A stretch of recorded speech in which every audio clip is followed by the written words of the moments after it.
Já se deparou com aquele problema de Stack Overflow que você simplesmente não consegue entender? Ou viu seu código se tornar difícil de manter e cheio de acoplamento? Muitas vezes a culpa é das dependências circulares. E hoje eu vou te mostrar como identificar e evitar este problema, mantendo o seu código modular e clean ao mesmo tempo. Então, bora dar uma observada no nosso código.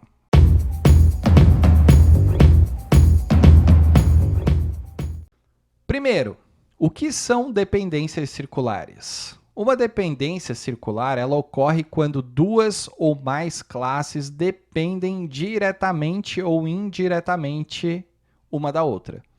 Isso pode causar problemas graves como, por exemplo, falha de inicialização, dificuldades de manutenção e até loopings infinitos. Então, observem essa classe que eu deixei no meu Eclipse.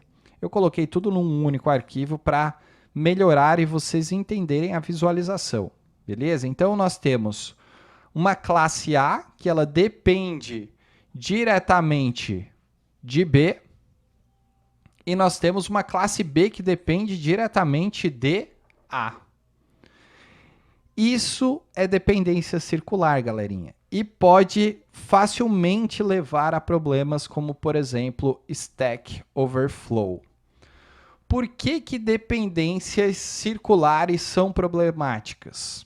Primeiro, dificuldade de debug ou de depuração. Quando uma classe depende de outra e vice-versa, rastrear a origem de erros e bugs pode ser extremamente complicado, pois o problema pode estar em qualquer parte desta cadeia, ou seja, em qualquer parte das classes que estão acopladas de forma errada. Falhas de inicialização. Em muitos casos, as dependências circulares podem impedir que os objetos sejam inicializados corretamente, gerando erros de tempo de execução. E outra, acoplamento excessivo. Classes fortemente acopladas são difíceis de modificar ou de testar individualmente. Isso viola os princípios de design, como o Single Responsibility Principle, ou a Dependency Inversion, que a gente chama, né?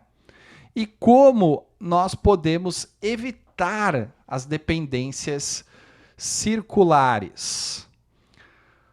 Bom, usar interfaces pode ser uma jogada para a gente quebrar o acoplamento direto entre essas classes. Ou seja, em vez de A depender diretamente de B e vice-versa, você pode criar interface para abstrair essa dependência. Que é neste caso aqui, neste exemplo.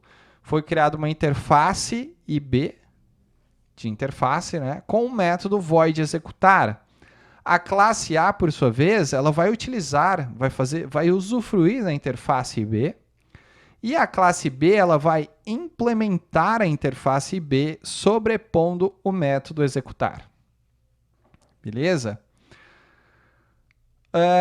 No caso, por exemplo, se fosse um Spring Boot da vida, seria algo diferente, porque o framework como Spring ele ajuda a evitar dependências circulares, porque eles injetam dependências de forma controlada, sem que as classes elas tenham que se preocupar com a criação de objeto. Então, por exemplo, se a gente for falar sobre Spring, o Spring no @services ele pode ter o auto-wired que vai fazer a injeção de dependência, ou seja, ele vai controlar para a gente.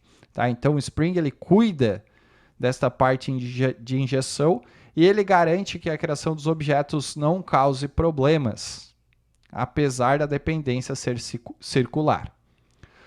Um outro caso seria a parte de refatoração e melhoria no seu design.